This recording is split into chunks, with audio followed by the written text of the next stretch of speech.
جس کو اعمال نامہ دائیں ہاتھ میں دے دیا گیا وہ اتنا خوش ہوگا، وہ کہے گا اے لوگو اقرؤ کتابیہ، میرا اعمال نامہ پڑھو۔ اس سے پہلے کیا حالت تھی کہ آدم علیہ السلام کہیں گے نفسی نفسی، حضرت عیسیٰ کہیں گے نفسی نفسی، مجھے تو اپنی فکر ہے۔ جب پیغمبروں کا یہ حال ہوگا تو عام آدمی کی کیا حالت ہوگی؟ قرآن کہتا ہے جب اعمال نامہ مل جائے گا، اور حدیث میں آتا ہے کہ ہر شخص کو اللہ کے سامنے ایسے پیش ہونا ہے لیس بینہ و بین اللہ ترجمان، درمیان میں کوئی تیسرا نہیں ہوگا، اور اس طرح اللہ کے سامنے پیش ہوگا کہ سامنے اللہ ہے، ایک طرف جنت ہے اور ایک طرف جہنم کی بھڑکتی ہوئی آگ ہے۔ سوچیں کیا عالم ہوگا انسان کا۔ قرآن کہتا ہے ایسے موقع پہ جب اعمال نامہ دائیں ہاتھ میں دے دیا جائے گا، یہ اس کی علامت ہے کہ یہ شخص کامیاب۔ فیقول، وہ واپس پلٹے گا۔ پہلے یہ کیفیت تھی کہ اپنے باپ سے دور بھاگ رہا تھا، اپنی بیوی سے دور بھاگ رہا تھا، اپنے بھائی سے دور بھاگ رہا تھا، اپنے خاندان سے دور بھاگ رہا تھا، اور اب سب سے پہلے اپنے خاندان کو پکارے گا۔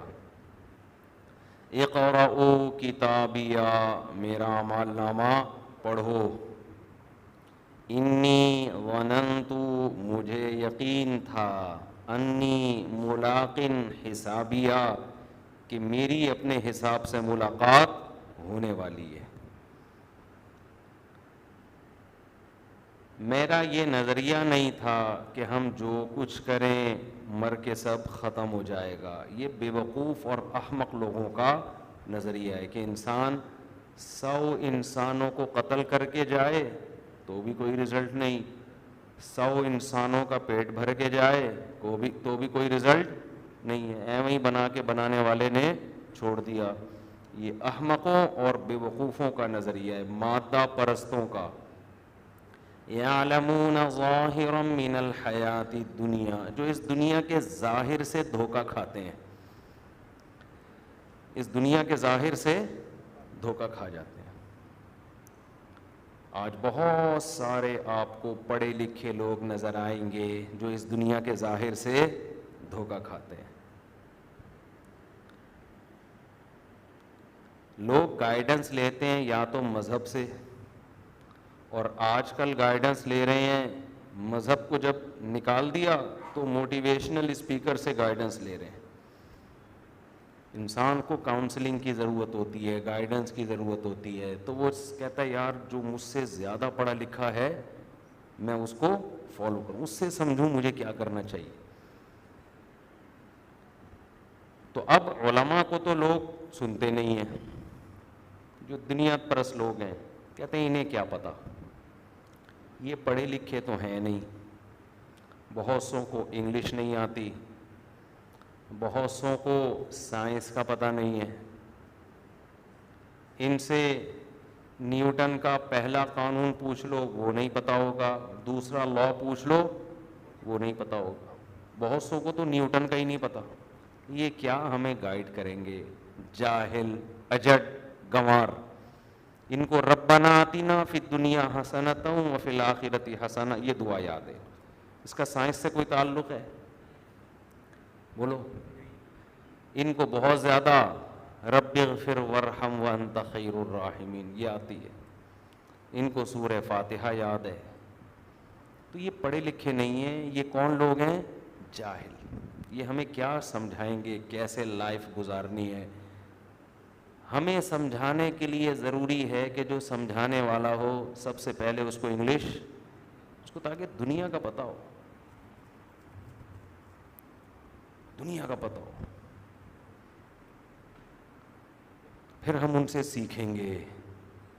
وہ کیا کریں گے؟ آسان سی بات کو گھما پھرا کے پیچیدہ کر کے بیان۔ مجھے کلک اصل میں شارٹ کلپ دیکھا، اس پہ اتنی ہنسی آئی ہے۔ موٹیویشنل اسپیکر غلط باتیں نہیں کرتے، بہت سی اچھی باتیں بھی کرتے ہیں، کوئی ان کا مذاق اڑانا مقصد نہیں ہے، لیکن ان میں بعض بڑے بڑے پھینکو ہوتے ہیں. وہ کل کسی نے مجھے ایک مزاحیہ کلپ بھیجا، اس نے کسی موٹیویشنل اسپیکر کا بہت مذاق اڑایا تھا. وہ موٹیویشنل اسپیکر کہہ رہا تھا کہ میرا مقصد اس کا مذاق اڑانا نہیں ہے، میرا مقصد اس تفریح ہے. ایسی چٹکلا آ گیا نا، مجھے مزہ آیا، ہنسی آئی تو میں بھی ہنس لیا. باقی میرا مقصد مذاق اڑانا نہیں ہے. اور اس کی بات، جس بات پہ مذاق اڑایا وہ بات بھی کوئی اتنی غلط نہیں تھی، لیکن آپ کو پتہ ہے پاکستانی قوم کسے چھوڑتی ہے. تو وہ اسپیکر بڑا مشہور آدمی ہے، وہ لوگوں کو سمجھا رہا ہے کہ لائف میں مصیبتیں آتی ہیں تو جیسے چائے کے اوپر بلائی آ جائے نا تو پھونک مار کے ملائی ہٹا کے چائے پی لیتے ہیں، ایسے ہی زندگی میں مصیبتیں آئیں پھونک مار کے ہٹاؤ اور چلتے رہو. لائف مصیبتوں کی وجہ سے رکو نہیں. میسج تو اچھا میسج ہے، لیکن کسی پاکستانی نے اس کا ریکارڈ لگایا، ایک بندہ بٹھا دیا، کہہ رہا یار میرا باپ آئی سی یو میں، میری ماں کو یہ بیماری، میرے یہ مسئلے. اس نے اس کی تقریر سن کے کہا مصیبتیں چائے میں ملائی کی طرح ہیں، پھونک مارو سائڈ پہ. اس نے کہا ابا کو سائڈ پہ لگاؤں میں کیا؟ ابا کو میں کیا کروں، سائڈ پہ لگاؤں؟ اس ٹینشن کا علاج بتا میں کیا کروں. اماں بھی بیمار ہے، ابا بھی بیمار ہے، گھر میں درجنوں مسائل، پھونک مارو ملائی کو سائڈ پہ کرو. تو مجھے وہ آپ لوگ کلپ نہ دیکھیں، اس نے کوئی بہت بیہودہ زبان بھی استعمال کی ہے جو کسی شریف آدمی پہ زیب نہیں دیتی. لیکن بات اصل میں یہی ہے، کتنا آسان ہوتا پھونک مار کے سائڈ پہ لگاتے. بھائی ٹینشن کا علاج بتاؤ اللہ کے بندو. وہ علاج اسلام کے علاوہ کوئی بھی نہیں بتاتا. اسلام کیا کہتا ہے؟ پھونک مار کے سائڈ پہ لگاؤ؟ نہ نہ نہ. اذا اصابتہم مصیبہ، کیسی پیاری آیت ہے. ہمارے نیک بندوں کو جب کوئی مصیبت پہنچتی ہے، اور مصیبت بھی چھوٹی نہیں، اس سے پہلے جو مصیبت کا ذکر ہے وہ ہے موت. وَلَنَبْلُوَنَّكُمْ بِشَيْءٍ مِّنَ الْخَوْفِ وَنَقْصٍ مِّنَ الْأَمْوَالِ وَالْأَنفُسِ وَالثَّمَرَاتِ وَبَشِّرِ الصَّابِرِينَ. اللہ کہتے ہیں ہم تمہیں جھنجھوڑیں گے. وَلَنَبْلُوَنَّ، نبلو بھی نہیں ہے، لَنَبْلُوَنَّ تاکید، جھنجھوڑ کے رکھ دیں گے ہم تمہیں، خوف میں مبتلا کر کے. بعض دفعہ دشمن کا خوف ہوگا، کوئی ملک چڑھائی نہ کر دے، امن ختم، دہشت گردوں کا راج ہو جائے گا. وَنَقْصٍ مِّنَ الْأَمْوَالِ، مالی نقصانات ہونا، کاروبار ٹھپ، روڈ پہ آ گئے. اب مصیبت کو پھونک مار کے سائڈ پہ لگاؤ، ملائی کو پھونک مارنا آسان ہے. مصیبت کو پھونک مارنے میں آدمی کی اپنی پھونک نکل جائے گی. بلکہ جب زیادہ ٹینشنیں آتی ہیں نا تو پھونک مارنے کے لیے پھونک ہی نہیں بچتی انسان کے اندر. وَنَقْصٍ مِّنَ الْأَمْوَالِ کا مالی نقصان ہوگا، وَالْأَنفُسِ جانی نقصان، بیوی مر گئی، باپ مر گیا، شوہر مر گیا، بیٹا مر گیا. یہ ہوتے ہیں نا جوان بیٹا چلا گیا نظروں کے سامنے. ہمارے ایک دوست نیوی میں آفیسر، ان کا جوان بیٹا ڈوبا. کیا گزرتی ہے یار انسان پہ، کسی کا جوان بیٹا اس کے سامنے ڈوب جائے، پھر لاش ملے اگلے دن. کیا قیامت گزرتی ہے کہ نہیں گزرتی؟ اللہ سب کو بچا کے رکھے. نیوی کے لیفٹیننٹ کمانڈر کرنل تھے کیا، ابھی ریٹائر ہو گئے. کرنل یعنی وہ خود ہیں لیکن کرنل وہ تھے. ان کو تسلی کیسے ملی؟ ان کا جوان بیٹا سمندر میں ڈوب کے ہلاک ہوا. شدید ڈپریشن میں چلے گئے. یہاں پھونک مارنا آسان نہیں ہے. لاش بیٹے کی اگلے دن نکلی، کیا حال ہوتا ہے انسان. اللہ نے ان کی قسمت میں ہدایت لکھی تھی. انہوں نے کہا یار میرے غم کا مداوا خدا کے سوا کوئی نہیں. انہوں نے مجھے خود اپنا واقعہ سنایا کہ میری بیٹی دیندار تھی، پردہ کرتی تھی، نماز پڑھتی. اس نے مجھے تسلی دی، کوئی موٹیویشنل اسپیکر نے نہیں باپ کو تسلی دے رہی ہے نو عمر بیٹی جو دیندار ہے، اور یہ کرنل ہیں جن کو جنگوں میں لڑنے کے لیے پیدا کیا گیا ہے، ان کو تسلی نہیں ہو رہی، ڈپریشن میں جا رہے ہیں. کہہ رہے میری چھوٹی بیٹی جو پردہ کرتی، نماز پڑھتی، اس نے کہا کہ ابو یہ غم عارضی ہے، جو قسمت میں لکھا تھا وہ ہو کے رہنا تھا، اس نے مرنا تھا، اور یہ جدائی ہمیشہ کے لیے نہیں ہے، ایک دن ملاقات ہو جائے گی، اس پہ صبر کریں گے اجر ملے گا، واویلا کریں گے اجر ضائع ہوگا. جتنا بڑا غم اتنا بڑا اجر اللہ نے رکھا ہے. حدیث میں آتا ہے رسول اللہ صلی اللہ علیہ وسلم نے فرمایا بعض دفعہ ایسا ہوتا ہے ان اللہ اذا احب قوما ابتلاہم، جب اللہ محبت کرتے ہیں مصیبت میں ڈال دیتے ہیں، اس مصیبت میں اس کا دل نرم ہو کے اللہ کی طرف مائل ہو جاتا ہے. ان کے ساتھ بھی ایسا ہی ہوا، اس مصیبت میں دل ہو گیا نرم، ان کو لگا کہ بھائی سکون اللہ کے سوا کسی کے پاس نہیں ہے، داڑھی رکھ لی، نمازی بن گئے، جامعۃ الرشید سے تعلق ہوا، جامعۃ الرشید نے ان کے ذمے کچھ کام لگائے، آج بہت سارے کاموں کو جامعہ کے انہوں نے سنبھالا ہوا ہے. اسٹائل کرنلوں والا ہی ہے. فوجی میں یہ بڑا مسئلہ ہوتا ہے، اس کے ذمے کوئی کام بھی دے دو نا، اس کا اسٹائل وہی رہتا ہے. ان کے ذمے اسکول لگایا، وہ فوجی اسٹائل سے چلانا شروع کر دیا انہوں نے، فوجی اسٹائل سے. پہلے تو اساتذہ پریشان ہو، بھائی یہ میدان جنگ ہے، یہ کیا ہے؟ خیر ان کا اسٹائل چینج نہیں ہوا. انہوں نے کہا تم چینج ہو جاؤ، ہم چینج. اب وہ اسکول پتہ نہیں چل رہا کہ وہ ہے کیا، ڈسپلن اتنا زیادہ نا، بالکل اچھا ہے. خیر کچھ لوگ بھاگ بھی گئے وہاں سے نا، بولا بھائی ہم ان کو افورڈ نہیں کر سکتے.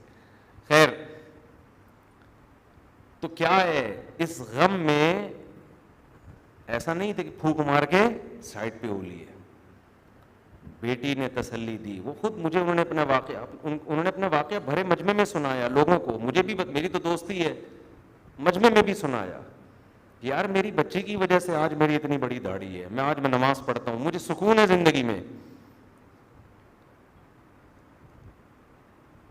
نہ وہ بچی کوئی سائنٹسٹ تھی، نہ وہ بچی کوئی موٹیویشنل اسپیکر ہے، نہ اس بچی کو کوئی خاص انگلش آتی، بھی تو 9 عمر بچی ہے وہ، نہ اس بچی نے کوئی ورک شاپس کی ہوئی ہیں اسٹریس مینجمنٹ کی ہے بھائی، نہ اس کو کوئی نفسیاتی ڈاکٹر سے اس بچی کا تعلق ہے، نہ وہ خود نفسیاتی ڈاکٹر ہے.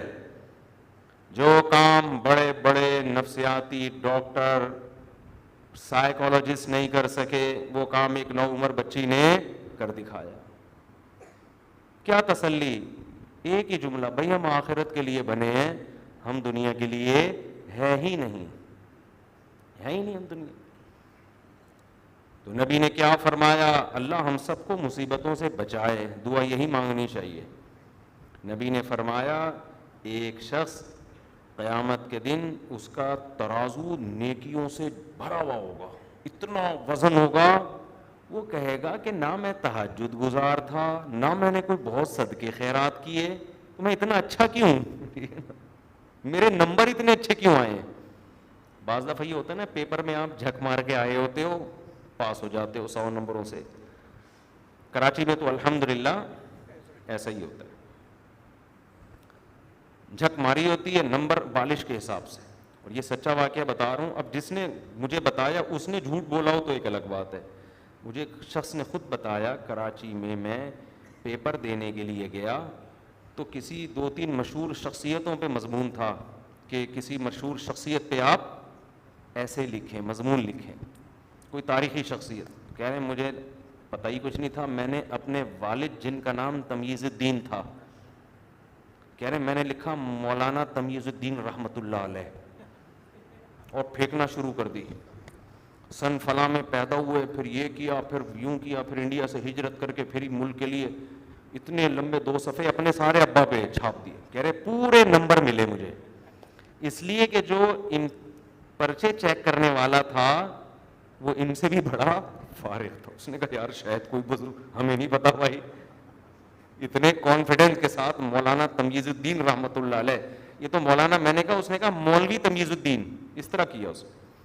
ویسے تو ایک مولوی تمیز الدین بھی گزرے ہیں لیکن وہ والے نہیں, وہ تو الگ ان کے حالات ہیں نا. کہہ رہے پورے نمبر تو ہم جب اسکول پڑھتے تھے تو بتایا جاتا تھا بالش کے حساب سے نمبر ملتے ہیں ایسے نا, یہ 25, 2 بالش کے 50, 3 بالش کے 75, 4 بالش کے. تو اب پنجاب والے کہتے ہیں مفتی صاحب آپ مبالغہ کرتے ہو بیان میں, اتنے بھی حالات خراب نہیں ہیں. بھائی پنجاب میں نہیں ہے, کراچی میں اس سے زیادہ ہی ہیں. صفائی کے بعض دفعہ نمبر مل جاتے ہیں کہ پیپر پورا صاف چھوڑ کے آیا یہ, اس کے پورے نمبر ملتے ہیں, بالکل کلین پیپر ہے, بہترین, کیڑے مکوڑے نہیں بنائے اسے. خیر یہ تھوڑی زیادہ ہو گئی ہے, لیکن اس سے پہلے والی جو تھی وہ زیادہ نہیں تھی.